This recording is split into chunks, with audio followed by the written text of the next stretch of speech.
So here we are in chapter 5 reading about general purpose instructions. So the objective is just to wrap our head around what these general purpose instructions do. I'll read the paragraphs and then briefly go over some of those instructions. And we're going to just try to move through this chapter as fast as possible. So the general purpose instructions perform basic data movement, which I totally can get. It does arithmetic. Complex arithmetic can get confusing. It can also create some exceptions, as we now know. These general purpose instructions also involve logic, so I tried to draw a little Vulcan-eared straight-faced guy. And I usually like the logic, so it's fine. Program flow and string operations that programmers commonly use to write application and system software to run on their processors. These instructions operate on data contained in memory, in general purpose registers, and in the E-flags register. They also operate on address information contained in memory in the general purpose registers and those segment registers. But nowadays we're using flat memory a lot, so these are not really utilized. Well, maybe I should say they're utilized to create this flat memory environment.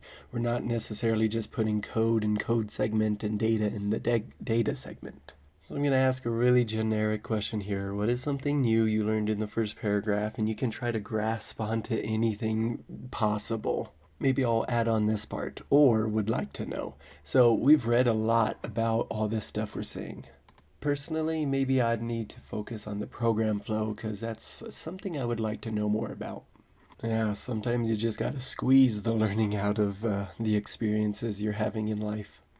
Well, this group of instructions includes the data transfer, binary integer arithmetic, decimal arithmetic, logic operations, shift and rotate, bit and byte operations, program control, string, flag control, segment register operations, and miscellaneous subgroups. The sections that follow introduce each subgroup. So what is an example of a subgroup of instructions? Example would be data transfer instructions or decimal arithmetic. Any of that long list of instruction types can be used to answer this question. Alright, well, the data transfer instructions are the first one we'll visit here. They move data between memory and the general purpose and segment registers. They also perform specific operations such as conditional moves, stack access, and data conversion. And they got right to it. They wanted to go into the conditional instructions, as you can see right away. But of all the assembly instructions out there, I think move right here is the most used. It's the most seen, at least by me, when I do look at assembly.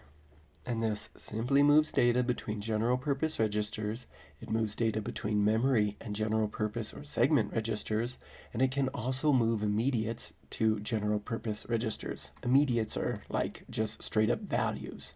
So you could put the number 7 in a register. You don't necessarily need to put the number 7 in, let's say, memory, in a memory address, and then put that address into a register. You can just use an immediate value. Alright, so rather than read all of these, and you can see there are quite a few, let me show you this thing I've been working on here. And if I go up, my criticism to Intel is thanks for putting all these instructions, okay? And I get it. The slash means that these two instructions do the exact same thing. If you're going to move if something is equal, it's the same as if you're going to move when two things subtracted by each other are 0. Because that means they're equal, right? So over here, what I did is I tried to create the real mnemonic. Over here in the description area, you'll see these words don't directly correspond with these. So maybe just for fun, maybe just to help me memorize all of these, I went ahead and just looked at the letter. So here's C. I looked at the letter and then I wrote the word that the letter stands for. And then sometimes it's 3 letters like MOV that stands for the word move. So for these assembly mnemonics, we have a variety of abbreviations and just letters that stand for things. I think this is one of the biggest hurdles in computer programming, like to learn how to write code. If you could realize that it is just code, like these letters and abbreviations are code for regular words and concepts that are not that hard to understand. If you could get past that part, you'll be golden. So let's play a little game here. I'm going to go over these, read them pretty quickly, and your job is to find the one that I read incorrectly. So C move stands for conditional move equal. C move Z is conditional move 0. C move NE is conditional move not equal. If you ever get stuck, you could come over here and read what their description says. It's even better than mine. Whoops, the one we just read is actually right here. So they say conditional move if not equal. They say the word if, but I don't because it's not in the actual instruction. But for me, I see the word conditional and I know that it's like implied. Next we have conditional move not 0, conditional move above, conditional move not below or equal. Whoops, I said or, so I should just say equal. Next is conditional move above or equal. Okay, I'm not even going to try to stop myself from using the if and the ors. Next is conditional move below. Whoops, or equal there. Let's scroll down. We have conditional move not above. We have, and this one's rough, right? NA. So we have one letter that stands for conditional, 3 letters that stand for move. And move is such a short word, yet they use 3 letters for it.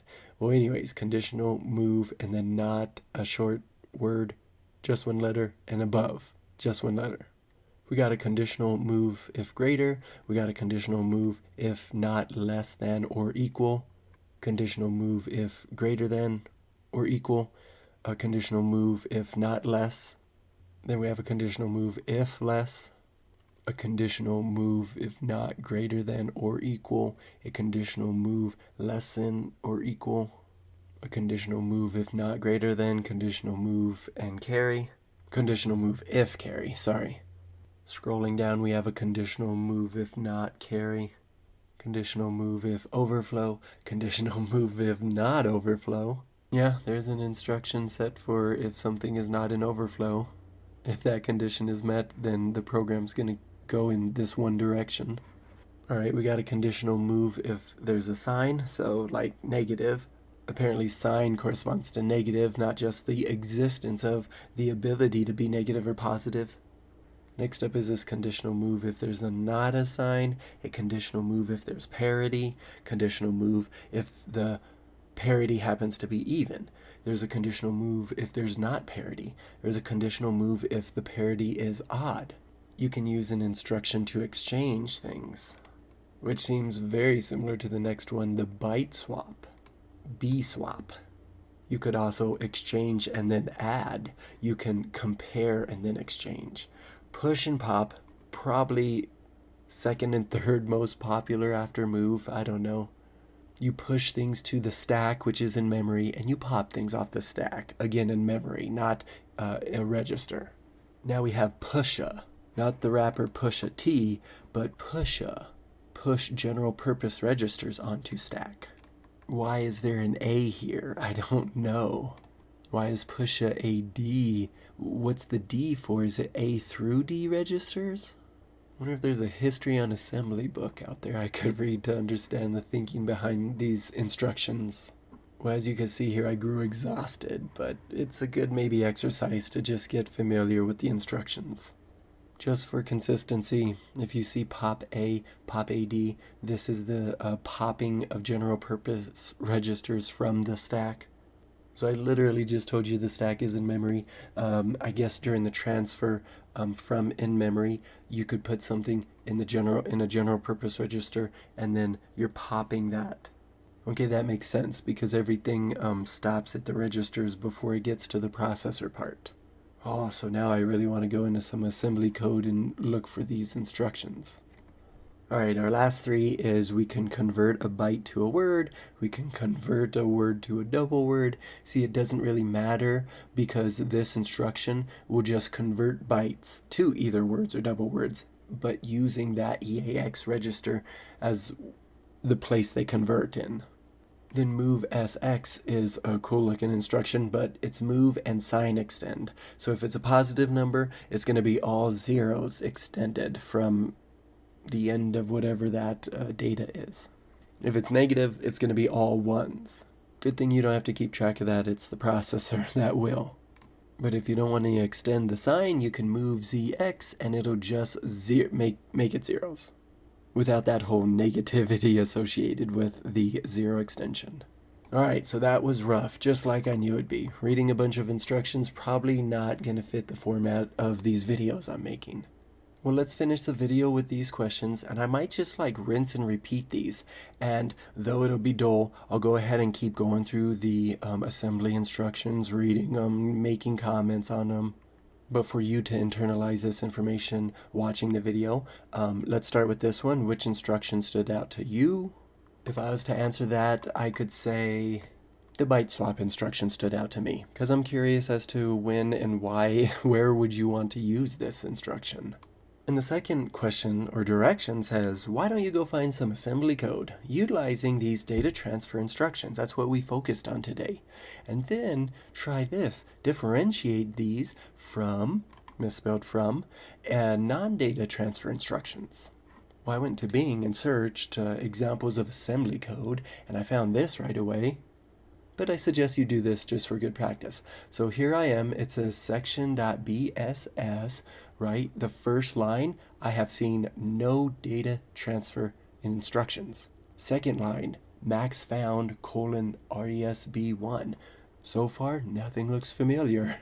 I'll keep going, and look at here, I found move EAX and then 0. So far I understand what move means. It's going to move data into EAX, actually. It's going to move 0 into EAX. Again, if you didn't watch the previous video, my example of how to memorize the whole data transfer process, because it's kind of weird. Okay, here we go over here. So it says move EAX and then 0. It's not you're moving EAX to 0. Okay, that's wrong. My coffee and tea lovers out there will love this. EAX is the coffee cup. And when you need something, when you need a cup of coffee, you pick up the cup first, always. I have never met a weirdo freak in my life who has picked up the pot, then walked around with the pot until they got their coffee cup, or picked up the pot and then opened the cupboard for the cup. It's always the cup first, and then you pour from the pot, and that's what the 0 is. You're putting the 0 into the cup. Okay, so for my visual learners, hopefully it's not like chaotic like that. Hey, how about that? We got an overflow right here. But no, I mean something a little more like this. Maybe a funny, silly trick, but it helps me remember how to read these assembly instructions. This right here, I wonder if this is what like hackers do. What kind of craziness is going on over here? Well, anyways, I've taken this analogy too far, sorry. Thank you for watching. Next time we'll get into the binary and decimal arithmetic instructions.